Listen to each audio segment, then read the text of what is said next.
William had spoken in such a meek tone, he had expressed his certainties in such a hesitant way, that none of those present was able to stand up and rebut. This does not mean that all were convinced of what he had said. The Avignones were now writhing, frowning, and muttering comments among themselves, and even the abbot seemed unfavorably impressed by those words, as if he were thinking this was not the relationship he had desired between his order and the empire. And as for the Minorites, Michael of Cesena was puzzled, Jerome aghast, Ubertino pensive. The silence was broken by Cardinal del Poggetto, still smiling and relaxed as he politely asked William whether he would go to Avignon to say these same things to the Lord Pope. William asked the opinion of the cardinal, who said that the Pope had heard many debatable opinions uttered during his life and was a most loving father toward all his sons, but surely these propositions would grieve him very much. Bernard Guay, who until then had not opened his mouth, now spoke up. I would be very happy if Brother William, so skilled and eloquent in expounding his own ideas, were to submit them to the judgment of the pontiff. You have convinced me, my Lord Bernard, William said.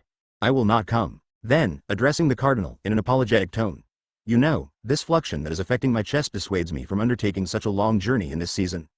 Then why did you speak at such length? The cardinal asked. To bear witness to the truth, William said humbly. The truth shall make us free. Ah, no. Jean de Bonne exploded at this point. Here we are not talking about the truth that makes us free, but about excessive freedom that wants to set itself up as truth. That is also possible, William admitted sweetly. My intuition suddenly warned me that another tempest of hearts and tongues was about to burst, far more furious than the earlier one. But nothing happened. While de Bonne was still speaking, the captain of the archers entered and went to whisper something into Bernard's ear. Bernard rose abruptly and held up his hand to speak. Brothers, he said, it is possible this profitable discussion may be resumed, but for the moment an event of tremendous gravity obliges us to suspend our session, with the abbot's permission. Something has happened there. He pointed vaguely outside, then strode through the hall and went out. Many followed him, William among the first, and I with him. My master looked at me and said, I fear something has happened to Severinus. Sext, in which Severinus is found murdered, but the book that he had found is to be found no longer. We crossed the grounds with a rapid step, in anguish. The captain of the archers led us toward the infirmary, and as we arrived there we glimpsed in the thick grayness a stirring of shadows. Monks and servants were rushing about. Archers were standing outside the door to prevent access. Those guards were sent by me, to seek a man who could shed light on many mysteries, Bernard said. The brother herbalist? The abbot asked, dumbfounded. No, you will see now, Bernard said, making his way inside. We entered Severinus's laboratory, and here a painful sight greeted our eyes. The unfortunate herbalist lay, a corpse, in a pool of blood, his head bashed in. On every side the shelves seemed to have been devastated by a storm. Pots, bottles, books, documents lay all around in great disorder, ruined. Beside the body was an armillary sphere at least twice the size of a man's head, of finely worked metal, surmounted by a gold cross, and set on a short, decorated tripod. On other occasions I had noticed it on the table to the left of the front door. At the other end of the room 2 archers were holding the cellarer fast, though he wriggled and proclaimed his innocence, increasing his noise when he saw the abbot enter. My lord, he cried out.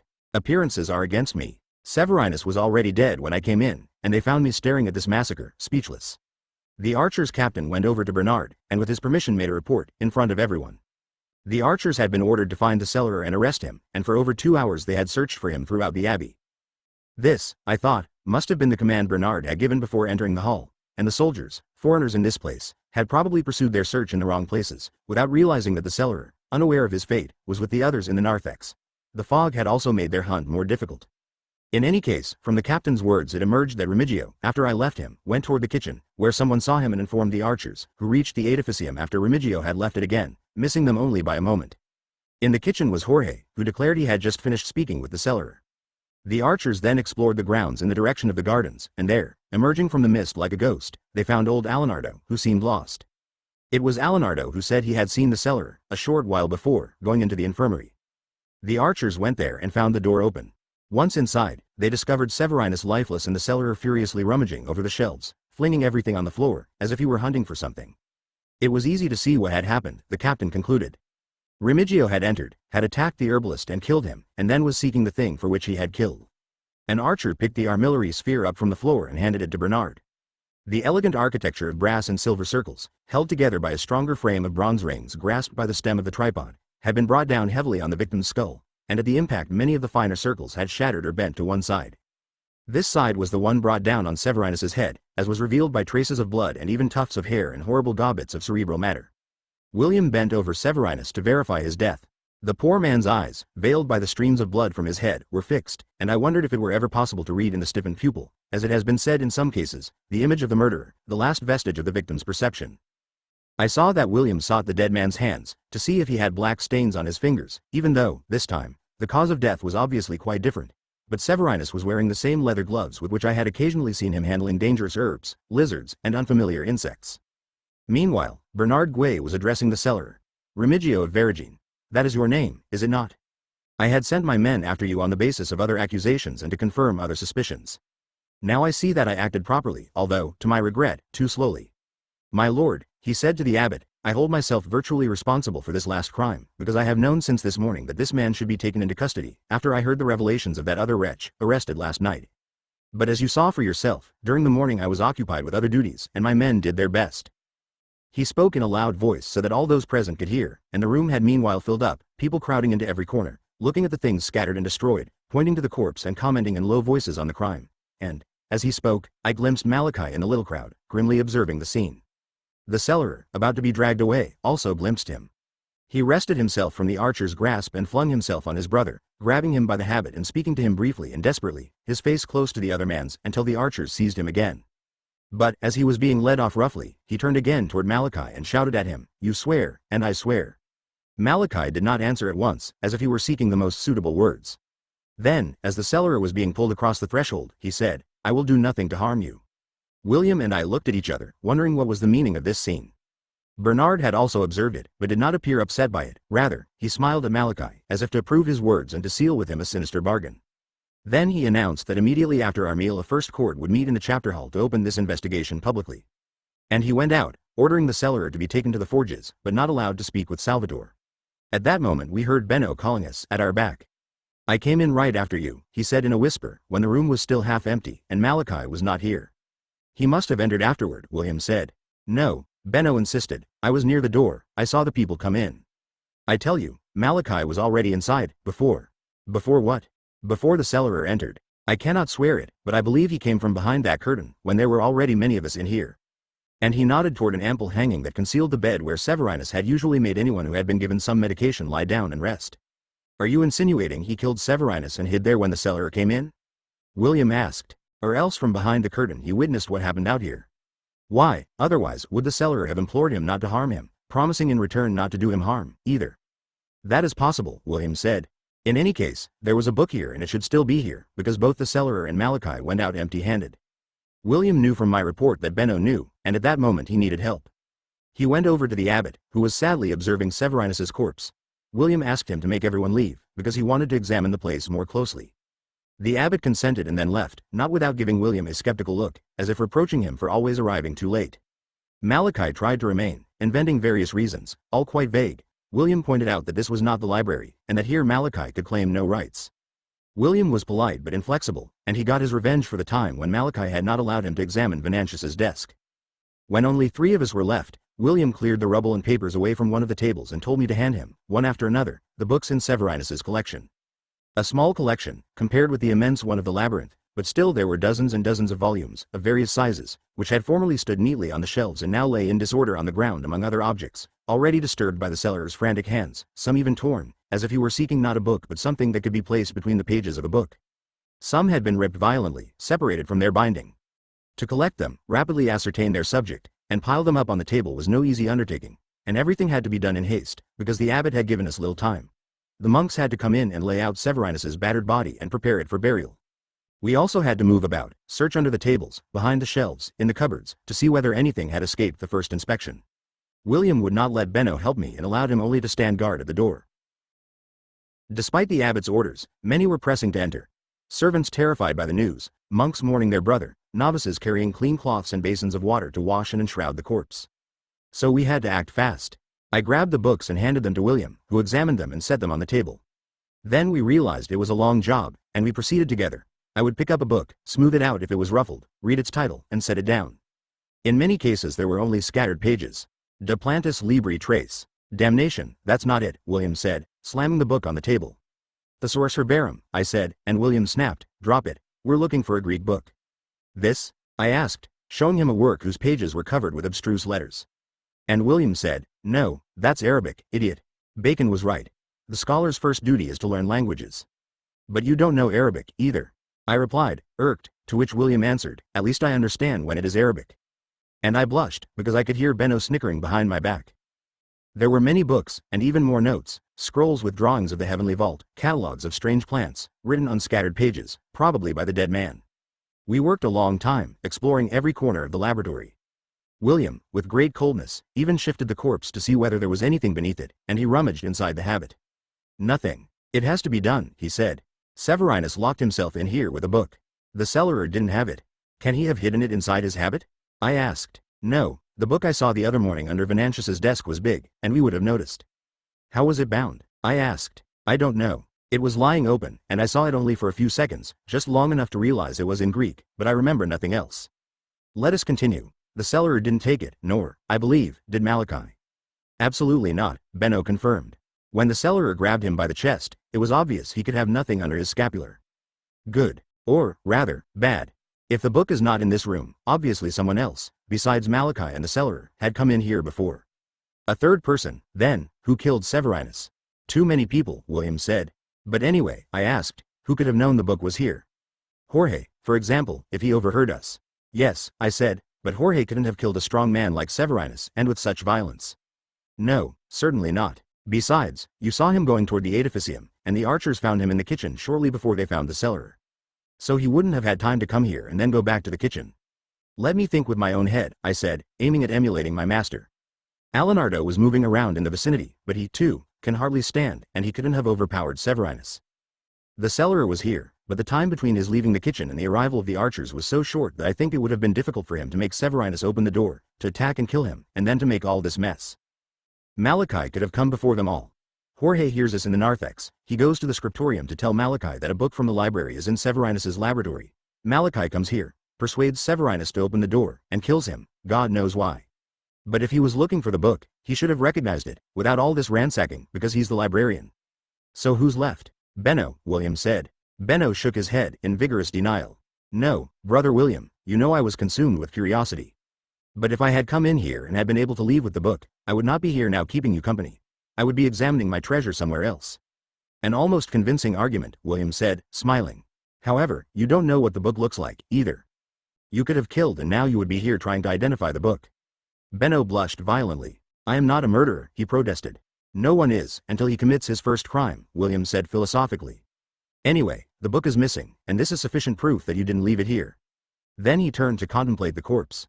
He seemed only at that point to take in his friend's death. Poor Severinus, he said, I had suspected even you and your poisons. And you were expecting some trick with poison, otherwise you wouldn't have worn those gloves. You feared a danger of the earth and instead it came to you from the heavenly vault. He picked up the sphere again, observing it with attention. I wonder why they used T particular weapon. It was within reach, perhaps, but there were other things, pots, gardening tools. It is a fine example of the craft of metals and of astronomical science. It is ruined and, good heavens, he cried. What is it? And the third part of the sun was smitten and the third part of the moon and the third part of the stars, he quoted. I knew all too well the text of John the Apostle. The fourth trumpet, I exclaimed. In fact, first hail, then blood, then water, and now the stars. If this is the case, then everything must be re-examined. The murderer did not strike at random, he was following a plan.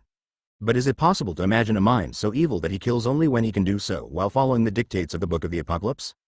What will happen with the fifth trumpet? I asked, terrified. I tried to recall.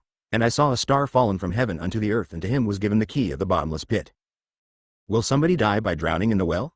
The fifth trumpet also promises many other things, William said. From the pit will come the smoke of a great furnace, then locusts will come from it to torment mankind with a sting similar to a scorpion's. And the shape of the locusts will resemble that of horses, with gold crowns on their heads and lions' teeth. Our man could have various means at his disposal to carry out the words of the book. But we must not pursue fantasies. Let us try, rather, to remember what Severinus said to us when he informed us he had found the book. You told him to bring it to you and he said he couldn't. So he did, and then we were interrupted. Why couldn't he? A book can be carried. And why did he put on gloves? Is there something in the book's binding connected with the poison that killed Berengar and Venantius? A mysterious trap, a poison tip, a snake, I said. Why not a whale? No, we are indulging in fantasies again. The poison, as we have seen, had to enter the mouth. Besides, Severinus didn't actually say he couldn't carry the book. He said he preferred to show it to me here. And then he put on his gloves. So we know this book must be handled with gloves. And that goes for you, too, Benno, if you find it, as you hope to. And since you're being so helpful, you can help me further. Go up to the scriptorium again and keep an eye on Malachi. Don't let him out of your sight. I will, Benno said, and he went out, happy at his mission, it seemed to us. We could restrain the other monks no longer, and the room was invaded. Mealtime was now past, and Bernard was probably assembling his tribunal in the chapter house. There is nothing more to be done here, William said. With the infirmary, we abandoned my poor hypothesis, and as we were crossing the vegetable garden I asked William whether he really trusted Benno. Not entirely, William said, but we told him nothing he didn't already know, and we have made him fear the book. And, finally, in setting him to watch Malachi, we are also setting Malachi to watch him, and Malachi is obviously looking for the book on his own. What did the cellarer want, then? We'll soon know. Certainly he wanted something, and he wanted it quickly, to avert some danger that was terrifying him. This something must be known to Malachi. Otherwise there would be no explanation of Remigio's desperate plea to him. Anyway, the book has vanished. This is the most unlikely thing, William said, as we arrived at the chapter house. If it was there, as Severinus told us it was, either it's been taken away or it's there still. And since it isn't there, someone has taken it away, I concluded. It is also possible that the argument should proceed from another minor premise. Since everything confirms the fact that nobody can have taken it away, then it should be there still. But it is not there. Just a moment. We say it isn't there because we didn't find it. But perhaps we didn't find it because we haven't seen it where it was. But we looked everywhere. We looked, but did not see. Or else saw, but did not recognize. Adza, how did Severinus describe that book to us? What words did he use? He said he had found a book that was not one of his, in Greek. No, now I remember. He said a strange book. Severinus was a man of learning, and for a man of learning a book in Greek is not strange. Even if that scholar doesn't know Greek, he would at least recognize the alphabet. And a scholar wouldn't call a book in Arabic strange, either, even if he doesn't know Arabic. He broke off. And what was an Arabic book doing in Severinus's laboratory? But why should he have called an Arabic book strange? This is the problem. If he called it strange it was because it had an unusual appearance, unusual at least for him, who was an herbalist and not a librarian. And in libraries it can happen that several ancient manuscripts are bound together, collecting in one volume various and curious texts, one in Greek, one in Aramaic, and one in Arabic, I cried, dazzled by this illumination. William roughly dragged me out of the narthex and sent me running toward the infirmary. You Teuton animal, you turnip. You ignoramus. You looked only at the first pages and not at the rest. But, master, I gasped, you're the one who looked at the pages I showed you and said it was Arabic and not Greek. That's true, Adza, that's true. I'm the animal. Now hurry, run. We went back to the laboratory, but we had trouble entering because the novices were carrying out the corpse. Other curious visitors were roaming about the room. William rushed to the table and picked up the volumes, seeking the fatal one, flinging away one after another before the amazed eyes of those present, then opening and reopening them all again. Alas, the Arabic manuscript was no longer there. I remembered it vaguely because of its old cover, not strong, quite worn, with light metal bands. Who came in here after I left? William asked a monk. The monk shrugged. It was clear that everyone and no one had come in. We tried to consider the possibilities. Malachi? It was possible. He knew what he wanted, had perhaps spied on us, had seen us go out empty-handed, and had come back, sure of himself. Benno? I remembered that when William and I had jibed at each other over the Arabic text, he had laughed. At the time I believed he was laughing at my ignorance, but perhaps he had been laughing at William's ingenuousness. He knew very well the various guises in which an ancient manuscript could appear, and perhaps he had thought what we did not think immediately but should have thought, namely, that Severinus knew no Arabic, and so it was odd that he should keep among his books one he was unable to read. Or was there a third person? William was deeply humiliated. I tried to comfort him. I told him that for 3 days he had been looking for a text in Greek and it was natural in the course of his examination for him to discard all books not in Greek. And he answered that it is certainly human to make mistakes, but there are some human beings who make more than others, and they are called fools, and he was one of them, and he wondered whether it was worth the effort to study in Paris and Oxford if one was then incapable of thinking that manuscripts are also bound in groups, a fact even novices know, except stupid ones like me, and a pair of clowns like the two of us would be a great success at fairs, and that was what we should do instead of trying to solve mysteries, especially when we were up against people far more clever than we. But there's no use weeping, he concluded. If Malachi took it, he has already replaced it in the library. And we would find it only if we knew how to enter the Finis Africae. If Benno took it, he must have assumed that sooner or later I would have the suspicion I did have and would return to the laboratory, or he wouldn't have acted in such haste.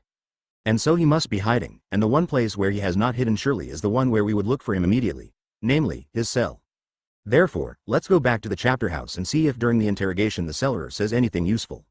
Because, after all, I still don't see Bernard's plan clearly. He was seeking his man before the death of Severinus, and for other reasons. We went back to the chapter.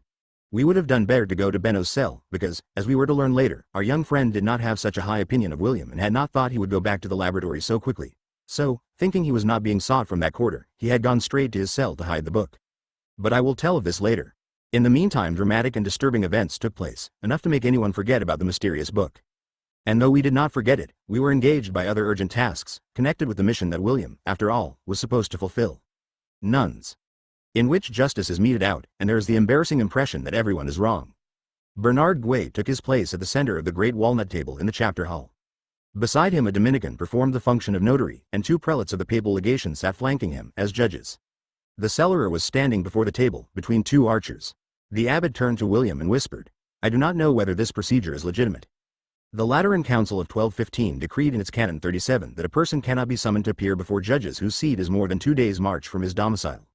Here the situation is perhaps different. It is the judge who has come from a great distance, but the inquisitor is exempt from all normal jurisdiction, William said, and does not have to follow the precepts of ordinary law. He enjoys a special privilege and is not even bound to hear lawyers. I looked at the cellarer. Remigio was in wretched shape. He looked around like a frightened animal, as if he recognized the movements and gestures of a liturgy he feared. Now I know he was afraid for 2 reasons, equally terrifying. One, that he had been caught, to all appearances, in flagrant crime. The other, that the day before, when Bernard had begun his inquiry, collecting rumors and insinuations, Remigio had already been afraid his past would come to light, and his alarm had grown when he saw them arrest Salvatore. If the hapless Remigio was in the grip of his own fear, Bernard Guay, for his part, knew how to transform his victim's fear into terror. He did not speak. While all were now expecting him to begin the interrogation, he kept his hands on the papers he had before him, pretending to arrange them, but absently. His gaze was really fixed on the accused, and it was a gaze in which hypocritical indulgence, as if to say, "Never fear, you are in the hands of a fraternal assembly that can only want your good," mixed with icy irony, as if to say, "You do not yet know what your good is, and I will shortly tell you," and merciless severity, as if to say, "But in any case I am your judge here, and you are in my power." All things that the cellarer already knew, but which the judge's silence and delay served to make him feel more deeply, so that, as he became more and more humiliated, his uneasiness would be transformed into desperation instead of relaxation, and he would belong entirely to the judge, soft wax in his hands. Finally Bernard broke the silence.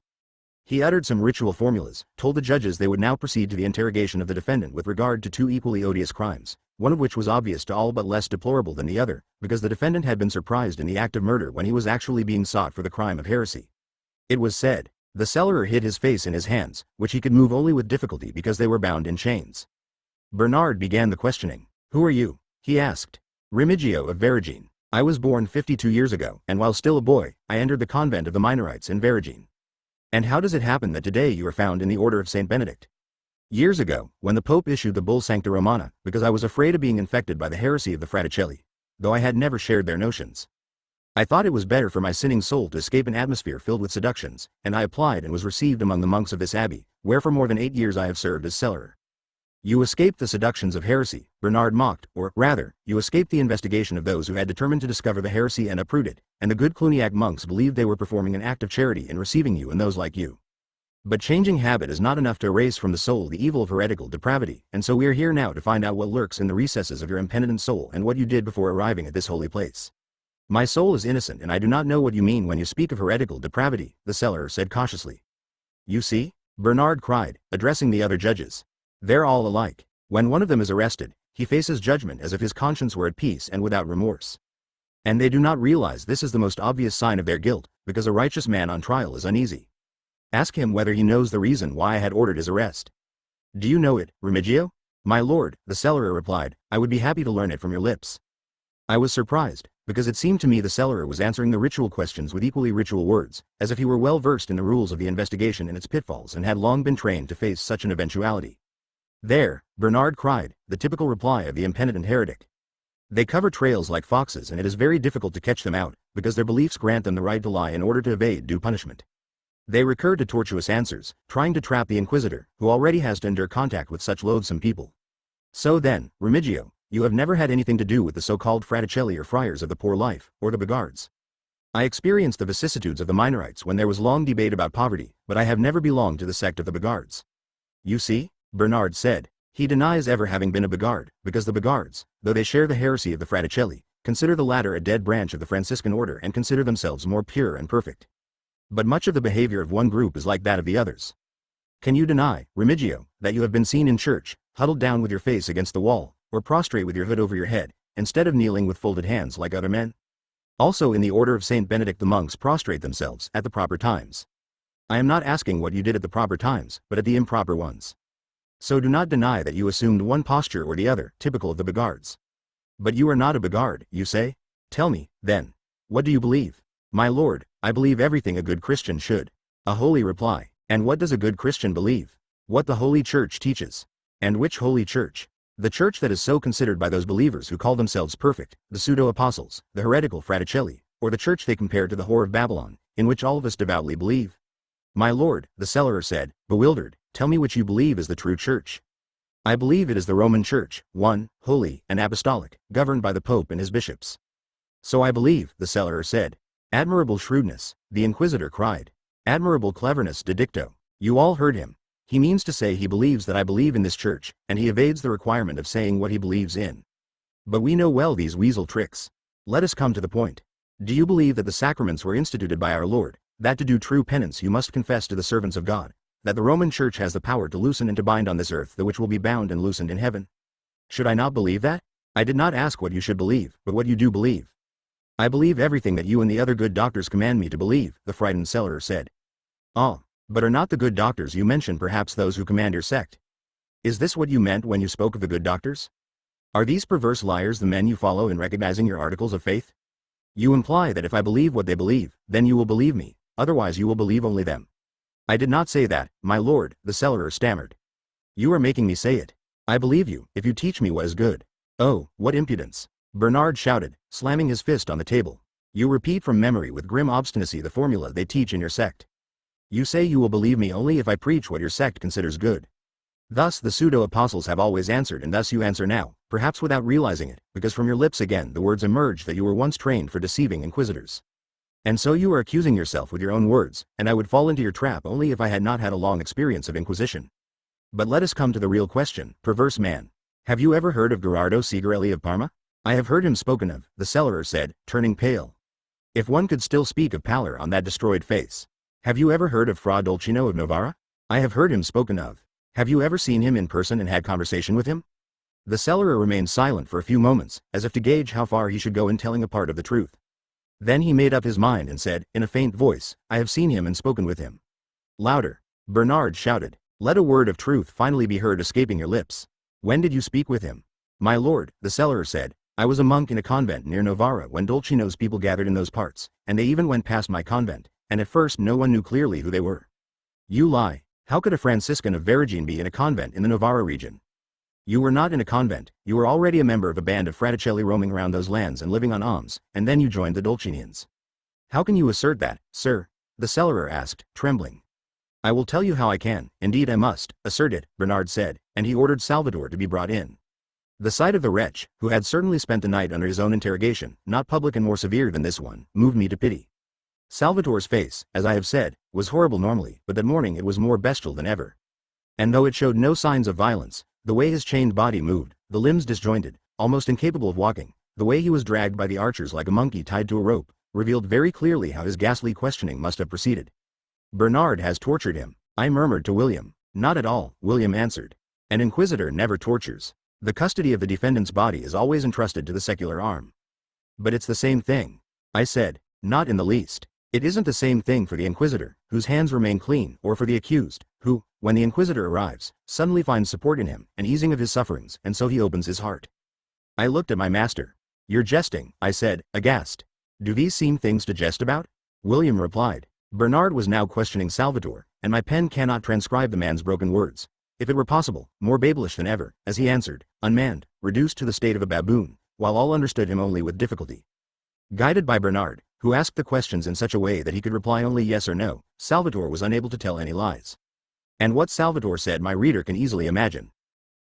He told, or confirmed that he had told during the night, a part of that story I had already pieced together, his wanderings as a fraticello, shepherd, and pseudo-apostle, and how in the days of Fra Dolcino he met Remigio among the Dolcinians and escaped with him, following the battle of Monte Rebello, taking refuge after various ups and downs in the Casali convent.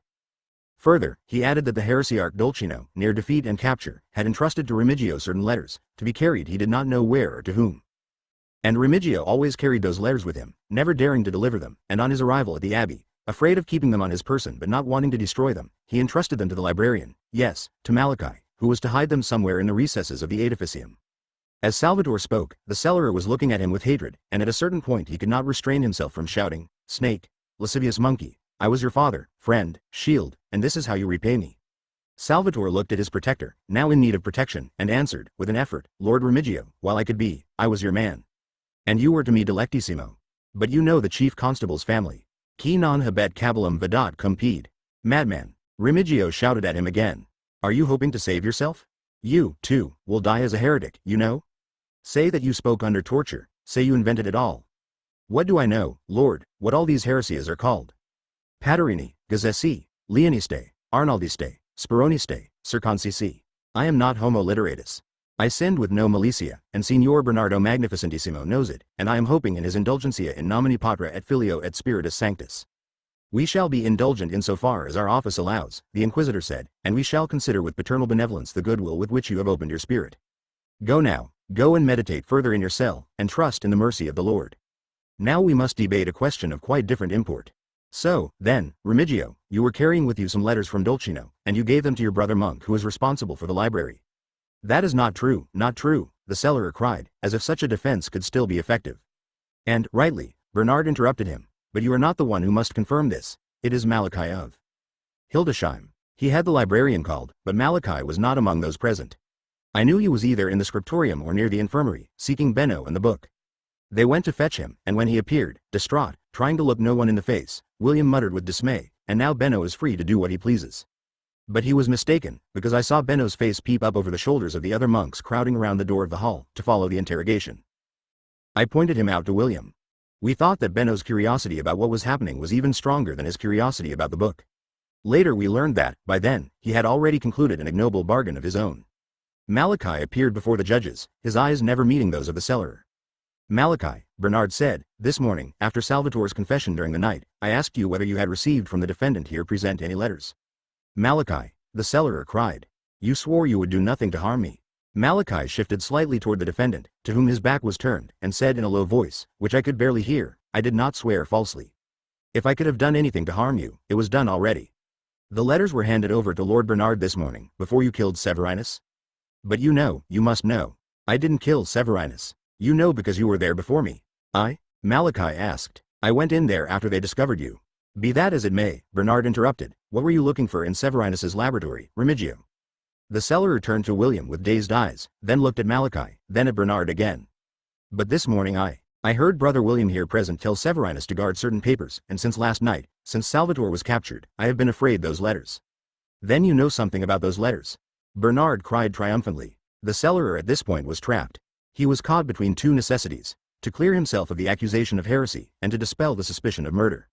He must have decided to face the second accusation, instinctively, because by now he was acting by no rule, and without counsel. "I will talk about the letters later.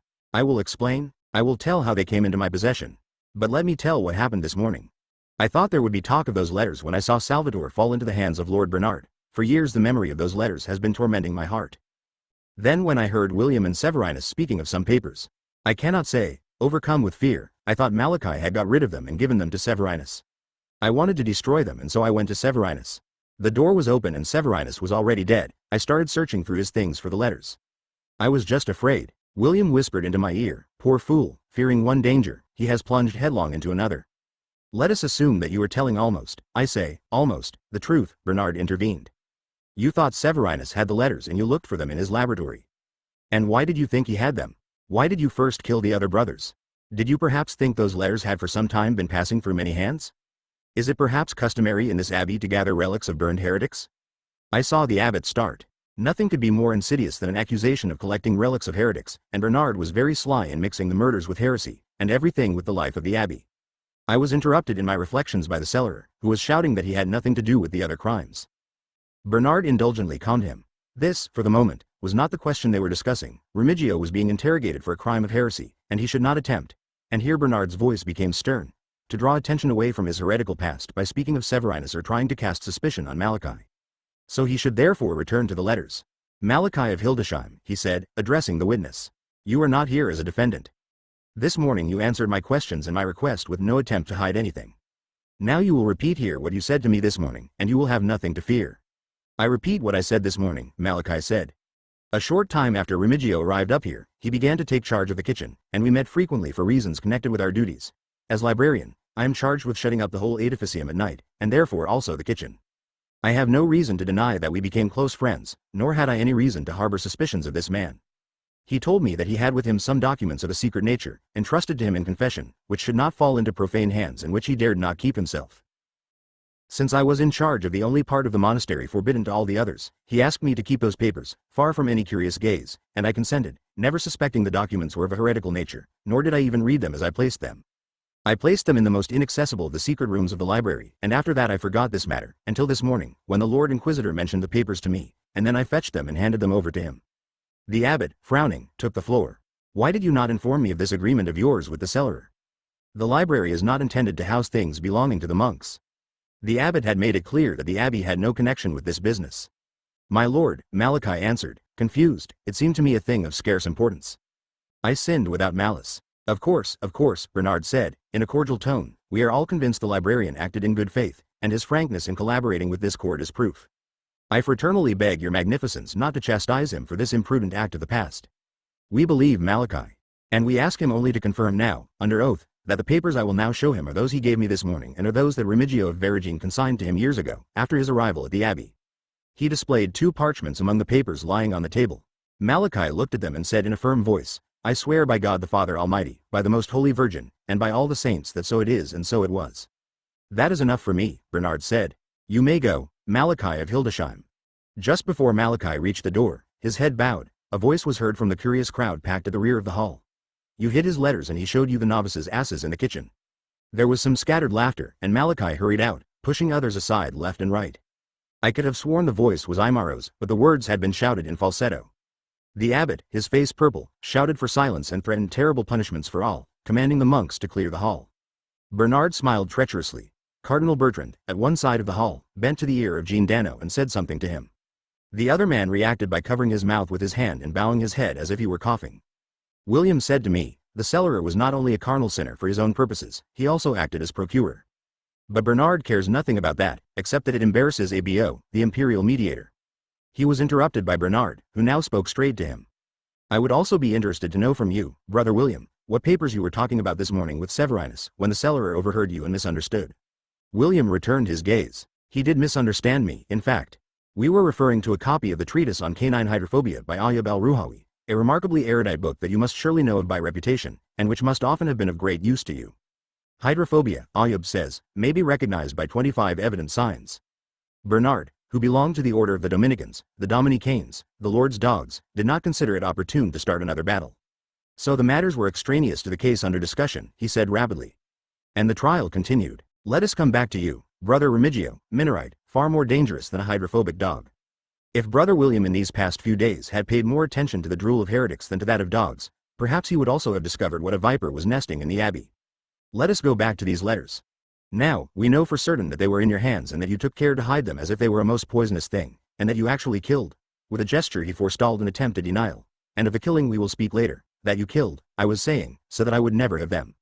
So you recognize these papers as your possessions? The cellarer did not answer, but his silence was sufficiently eloquent. So Bernard insisted. And what are these papers? They are 2 pages written in the hand of the heresiarch Dolcino, a few days before his capture. He entrusted them to a disciple who would take them to others of his sect still scattered about Italy. I could read you everything said in them, how Dolcino, fearing his imminent end, entrusts a message of hope, he says to his brethren, in the devil. He consoles them, and though the dates he announces here do not coincide with those of his previous letters, when for the year 1305 he promised the complete destruction of all priests at the hand of the Emperor Frederick, still, he declares, this destruction was not far off. Once again the heresiarch was lying, because 20 and more years have gone by since that day, and none of his sinful predictions has come true. But it is not the ridiculous presumption of these prophecies that we must discuss but, rather, the fact that Remigio was their bearer. Can you still deny, heretical and impenitent monk, that you had traffic and cohabitation with the sect of the pseudo-apostles? The cellarer at this point could deny no longer. My lord, he said, my youth was filled with the direst errors. When I learned of the preaching of Dolcino, already seduced as I was by the friars of the poor life, I believed in his words and I joined his band. Yes, it is true, I was with them in the regions of Brescia and Bergamo, I was with them at Como and in Valsesia, with them I took refuge on Bald Mountain and in the Rassa Valley, and finally on Monte Rebello. But I never took part in any evil deed, and when they began their sacking and their violence, I still maintained within me the spirit of meekness that was the quality of the sons of Francis, and on Monte Rebello itself I told Dolcino I no longer felt capable of participating in their battle, and he gave me permission to leave because, he said, he did not want cowards with him, and he asked me only to take those letters for him to Bologna. To whom? Cardinal Bertrand asked. To some sectarians of his, whose names I believe I can remember, and when I remember them, I will tell them to you, my lord, Remigio hastily affirmed. And he uttered the names of some men that Cardinal Bertrand seemed to know, because he smiled with a contented look, exchanging a nod of approval with Bernard. Very well, Bernard said, and he made a note of those names. Then he asked Remigio, and why are you now handing your friends over to us? They are not friends of mine, my lord, and the proof is that I never delivered the letters. Indeed, I went further, and I will say it now after having tried to forget it for so many years. In order to leave that place without being seized by the Bishop of Vercelli's army, which was awaiting us on the plain, I managed to get in touch with some of his men, and in exchange for a safe conduct I told them the passages that were good for attacking Dolcino's fortifications, so that the success of the church's troops was in part due to my collaboration. Very interesting. This tells us that you were not only a heretic, but also a coward and a traitor. Which does not alter your situation. Just as today you tried to save yourself by accusing Malachi, who had done you a favor, so, then, to save yourself you handed your companions in sin over to the forces of law. But you betrayed their bodies, never their teachings, and you kept those letters as relics, hoping one day to have the courage, and the opportunity without running any risks, to deliver them, to win again the favor of the pseudo-apostles. No, my lord, no, the cellarer said, covered with sweat, his hands shaking. No, I swear to you that. An oath, Bernard said. Here is another proof of your guile. You want to swear because you know that I know how Waldensian heretics are prepared to use any duplicity, and even to suffer death, rather than swear. And if fear overcomes them, they pretend to swear and mutter false oaths. But I am well aware you do not belong to the sect of the poor of lions, you wicked fox, and you are trying to convince me you are not what you are not, so I will not say you are what you are. You swear, do you? You swear, hoping to be absolved, but I tell you this. A single oath is not enough for me. I can require 1, 2, 3, 100, as many as I choose. I know very well that you pseudo-apostles grant dispensations to those who swear false oaths rather than betray the sect. And so every oath will be further proof of your guilt. But what must I do, then? The cellarer shouted, falling to his knees. Do not prostrate yourself like a beggar. You must do nothing. At this point, only I know what must be done, Bernard said, with a terrible smile. You must only confess. And you will be damned and condemned if you confess, and damned and condemned if you do not confess, because you will be punished as a perjurer. So confess, then, if only to shorten this most painful interrogation, which distresses our consciences and our sense of meekness and compassion. But what must I confess? 2 orders of sins. That you were in the sect of Dolcino, that you shared its heretical notions, and its actions and its offenses to the dignity of the bishops and the city magistrates, that you impenitently continue in those lies and illusions, even though the heresiarch is dead and the sect has been dispersed, though not entirely extirpated and destroyed. And that, corrupted in your innermost spirit by the practices learned among the foul sect, you are guilty of the disorders against God and man perpetrated in this abbey, for reasons that still elude me but which need not even be totally clarified, once it has been luminously demonstrated, as we are doing, that the heresy of those who preached and preach poverty, against the teachings of the Lord Pope and his bulls, can only lead to criminal acts. This is what the faithful must learn, and this will be enough for me. Confess. What Bernard wanted was clear. Without the slightest interest in knowing who had killed the other monks, he wanted only to show that Remigio somehow shared the ideas propounded by the emperor's theologians. And once he had shown the connection between those ideas, which were also those of the chapter of Perugia, and the ideas of the Fraticelli and the Dolcinians, and had shown that one man in that abbey subscribed to all those heresies and had been the author of many crimes, he would thus have dealt a truly mortal blow to his adversaries. I looked at William and saw that he had understood but could do nothing, even though he had foreseen it all. I looked at the abbot and saw his face was grim. He was realizing, belatedly, that he, too, had been drawn into a trap, and that his own authority as mediator was crumbling, now that he was going to appear to be lord of a place where all the evils of the century had chosen to assemble. As for the cellarer, by now he no longer knew of what crime he might still try to proclaim his innocence. But perhaps at that moment he was incapable of any calculation. The cry that escaped his throat was the cry of his soul, and in it and with it he was releasing years of long and secret remorse. Or, rather, after a life of uncertainties, enthusiasms and disappointments, cowardice and betrayal, faced with the ineluctability of his ruin, he decided to profess the faith of his youth, no longer asking himself whether it was right or wrong, but as if to prove to himself that he was capable of some faith. Yes, it is true, he shouted, I was with Dolcino, and I shared in his crimes, his license. Perhaps I was mad, I confused the love of our Lord Jesus Christ with the need for freedom and with hatred of bishops. It is true that I have sinned, but I am innocent of everything that has happened in the abbey, I swear. For the present we have achieved something, Bernard said, since you admit having practiced the heresy of the Dolcinians, the witch Margaret, and her companions. Do you admit being with them near Trevero, when they hanged many faithful Christians, including an innocent child of 10? And when they hanged other men in the presence of their wives and parents because they would not submit to the whim of those dogs? Because, by then, blinded by your fury and pride, you thought no one could be saved unless he belonged to your community. Speak. Yes, I believed those things and did those things. And you were present when they captured some followers of the bishops and starved some to death in prison, and they cut off the arm and the hand of a woman with child, leaving her then to give birth to a baby who immediately died, unbaptized.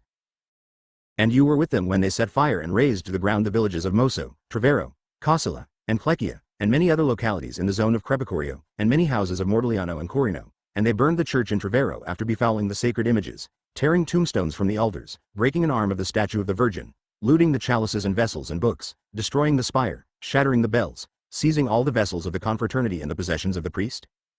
Yes, yes, I was there, and none of us knew what we were doing by then. We wanted to herald the moment of punishment. We were the vanguard of the emperor sent by heaven and the Holy Pope. We were to hasten the descent of the angel of Philadelphia, when all would receive the grace of the Holy Spirit and the church would be renewed, and after the destruction of all the perverse, only the perfect would reign. The cellarer seemed at once possessed and illuminated. The dam of silence and simulation now seemed broken. His past was returning not only in words but also in images, and he was feeling again the emotions that at one time had exalted him. So, Bernard resumed, you confess that you have revered Gerardo Segarelli as a martyr, that you have denied all power to the Roman Church and declared that neither the Pope nor any authority could ordain for you a life different from the one your people led, that no one had the right to excommunicate you, that since the time of Saint Sylvester all the prelates of the Church had been prevaricators and seducers except Peter of Moroni, that laymen are not required to pay tithes to priests who do not practice a condition of absolute perfection and poverty as the first apostles practiced, that tithes therefore should be paid to your sect alone, who are the only apostles and paupers of Christ, that to pray to God in a stable or in a consecrated church is the same thing. You also confess that you went through villages and seduced people crying, penitenziagit, that you treacherously sang the Salve Regina, to draw crowds, and you passed yourselves off as penitents leading a perfect life before the eyes of the world and then allowed yourselves every license and every lustfulness because you did not believe in the sacrament of matrimony or in any other sacrament, and, deeming yourselves purer than anyone else, you could allow yourselves every filthiness and every offense to your bodies and the bodies of others. Speak. Yes, yes, I confess the true faith which I then believed with my whole soul. I confess that we took off our garments in sign of renunciation, that we renounced all our belongings while you, race of dogs, will never renounce anything. And from that time on we never accepted money from anyone or carried any about our persons, and we lived on alms and we saved nothing for the morrow, and when they received us and set a table for us, we ate and went away, leaving on the table anything that remained. And you burned and looted to seize the possessions of good Christians. And we burned and looted because we had proclaimed poverty the universal law, and we had the right to appropriate the illegitimate riches of others, and we wanted to strike at the heart of the network of greed that extended from parish to parish, but we never looted in order to possess, or killed in order to loot. We killed to punish, to purify the impure through blood. Perhaps we were driven by an overweening desire for justice. A man can sin also through overweening love of God, through superabundance of perfection. We were the true spiritual congregation sent by the Lord and destined for the glory of the last days. We sought our reward in paradise, hastening the time of your destruction. We alone were the apostles of Christ, all the others had betrayed him, and Gerardo Segarelli had been a divine plant, planta dei pullulans in radis fide. Our rule came to us directly from God. We had to kill the innocent as well, in order to kill all of you more quickly. We wanted a better world, of peace and sweetness and happiness for all. We wanted to kill the war that you brought on with your greed, because you reproached us when, to establish justice and happiness, we had to shed a little blood. The fact is that it did not take much, the hastening, and it was worth turning the waters of the Carnasco red that day at Stavello. There was our own blood, too. We did not spare ourselves, our blood and your blood, much of it, at once, immediately. The times of Dolcino's prophecy were at hand. We had to hasten the course of events. His whole body trembling, he rubbed his hands over his habit as if he wanted to cleanse them of the blood he was recalling. The glutton has become pure again, William said to me. But is this purity? I asked, horrified. There must be some other kind as well, William said, but, however it is, it always frightens me. What terrifies you most in purity? I asked. Haste, William answered. Enough, enough, Bernard was saying now. We sought a confession from you, not a summons to massacre. Very well, not only have you been a heretic, you are one still. Not only have you been a murderer, you have murdered again. Now tell us how you killed your brothers in this abbey, and why. The cellarer stopped trembling, looked around as if he were coming out of a dream. No, he said, I have nothing to do with the crimes in the abbey. I have confessed everything I did. Do not make me confess what I have not done. But what remains that you cannot have done? Do you now say you are innocent? O Lamb, O model of meekness. You have heard him. He once had his hands steeped in blood and now he is innocent. Perhaps we were mistaken. Remigio of Veragine is a paragon of virtue, a loyal son of the Church, an enemy of the enemies of Christ. He has always respected the order that the hand of the church has toiled to impose on villages and cities, the peace of trade, the craftsmen's shops, the treasures of the churches. He is innocent, he has committed nothing. Here, come to my arms, brother Remigio, that I may console you for the accusations that evil men have brought against you. And as Remigio looked at him with dazed eyes, as if he were all of a sudden believing in a final absolution, Bernard resumed his demeanor and addressed the captain of the archers in a tone of command. It revolts me to have recourse to measures the church has always criticized when they are employed by the secular arm. But there is a law that governs and directs even my personal feelings. Ask the abbot to provide a place where the instruments of torture can be installed. But do not proceed at once. For 3 days let him remain in a cell, with his hands and feet in irons. Then have the instruments shown him. Only shown. And then, on the 4th day, proceed. Justice is not inspired by haste, as the pseudo-apostles believe, and the justice of God has centuries at its disposal. Proceed slowly and by degrees. And, above all, remember what has been said again and again. Avoid mutilations and the risk of death. One of the benefits this procedure grants the criminal is precisely that death be savored and expected, but it must not come before confession is full, and voluntary, and purifying. The archers bent to lift the cellarer, but he planted his feet on the ground and put up resistance, indicating he wanted to speak. Given leave, he spoke, but the words could hardly come from his mouth, and his speech was like a drunkard's mumbling, and there was something obscene about it. Only gradually did he regain that kind of savage energy that had marked his confession a moment before. No, my lord, no, not torture. I am a cowardly man. I betrayed then, I denied for 11 years in this monastery my past faith, collecting tithes from vine-dressers and peasants, inspecting stables and sties so that they would flourish and enrich the abbot. I have collaborated readily in the management of this estate of the Antichrist. And I was well off, I had forgotten my days of revolt, I wallowed in the pleasures of the palate and in others as well. I am a coward. Today I sold my former brothers of Bologna, then I sold Dolcino.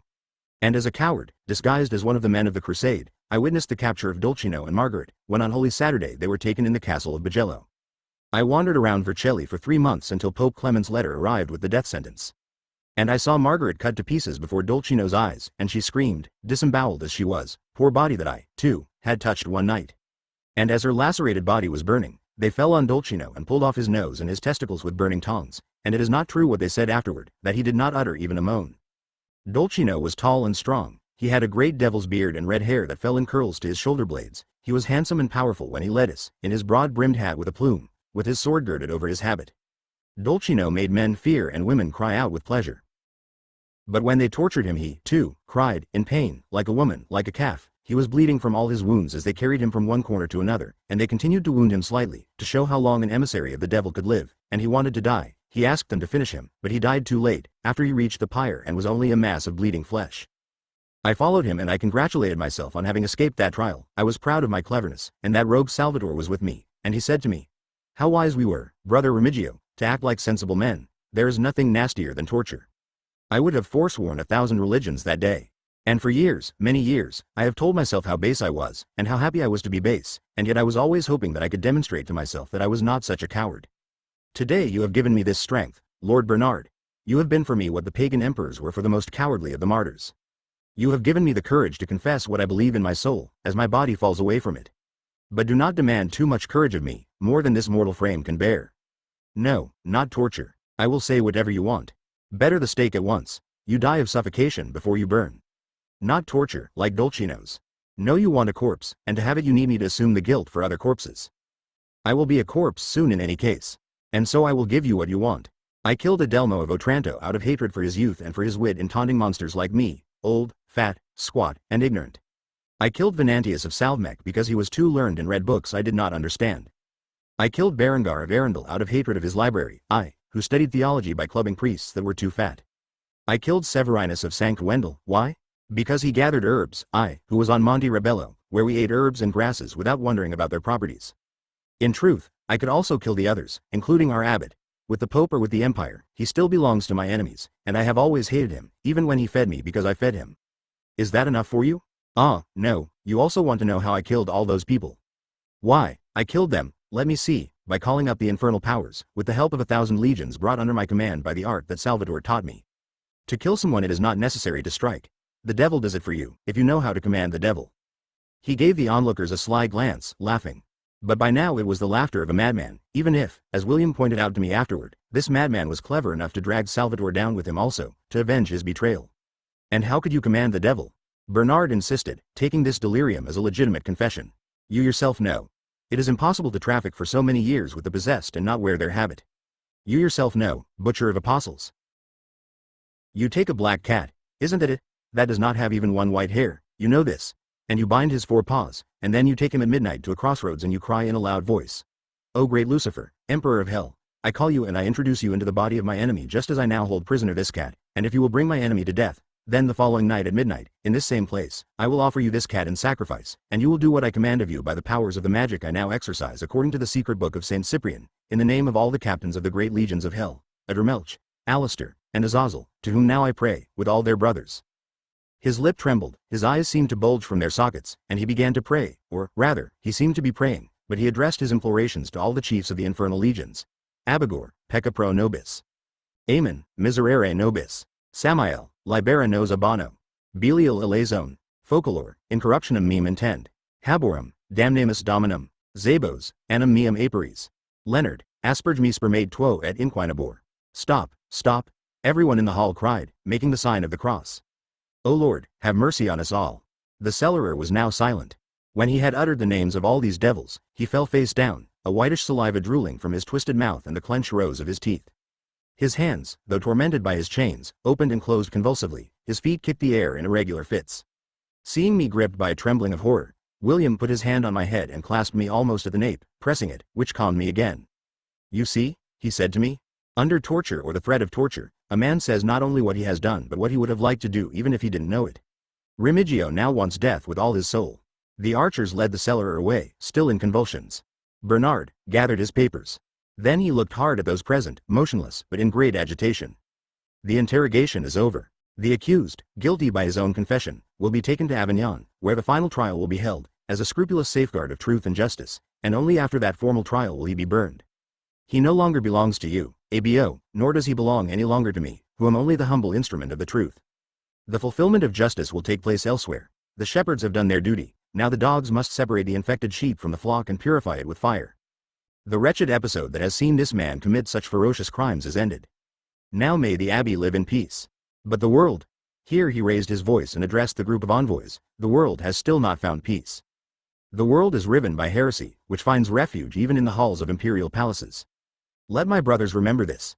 A singulum diaboli binds Dolcinos perverse sectarians to the honored masters of the chapter of Perugia. We must not forget. In the eyes of God the ravings of the wretch we have just handed over to justice are no different from those of the masters who feast at the table of the excommunicated German of Bavaria. The source of the heretic's wickedness springs from many preachings, even respected, still unpunished. Hard passion and humble Calvary are the lot of him who has been called by God, like my own sinful person, to distinguish the viper of heresy wherever it may nest. But in carrying out this holy task, we learn that he who openly practices heresy is not the only kind of heretic. Heresy's supporters can be distinguished by 5 indicators. First, there are those who visit heretics secretly when they are in prison. Second, those who lament their capture and have been their intimate friends. It is, in fact, unlikely that one who has spent much time with a heretic remains ignorant of his activity. Third, those who declare the heretics have been unjustly condemned, even when their guilt has been proved. Fourth, those who look askance and criticize those who persecute heretics and preach against them successfully, and this can be discovered from the eyes, nose, the expression they try to conceal, showing hatred toward those for whom they feel bitterness and love toward those whose misfortune so grieves them. The fifth sign, finally, is the fact that they collect the charred bones of burned heretics and make them an object of veneration. But I attach great value also to a 6th sign, and I consider open friends of heretics the authors of those books where, even if they do not openly offend orthodoxy, the heretics have found the premises with which to syllogize in their perverse way. As he spoke, he was looking at Uberdino. The whole French legation understood exactly what Bernard meant. By now the meeting had failed, and no one would dare repeat the discussion of that morning, knowing that every word would be weighed in the light of these latest, disastrous events. If Bernard had been sent by the Pope to prevent a reconciliation between the two groups, he had succeeded. Vespers, in which Uberdino takes flight, Benno begins to observe the laws, and William makes some reflections on the various types of lust encountered that day. As the monks slowly emerged from the chapter house, Michael came over to William, and then both of them were joined by Uberdino. Together we all went out into the open, to confer in the cloister under cover of the fog, which showed no sign of thinning out. Indeed, it was made even thicker by the shadows. I don't think it necessary to comment on what has happened, William said. Bernard has defeated us. Don't ask me whether that imbecile Dolcinian is really guilty of all those crimes. As far as I can tell, he isn't, not at all. The fact is, we are back where we started. John wants you alone in Avignon, Michael, and this meeting hasn't given you the guarantees we were looking for. On the contrary, it has given you an idea of how every word of yours, up there, could be distorted. Whence we must deduce, it seems to me, that you should not go. Michael shook his head. I will go, on the contrary. I do not want a schism. You, William, spoke very clearly today, and you said what you would like.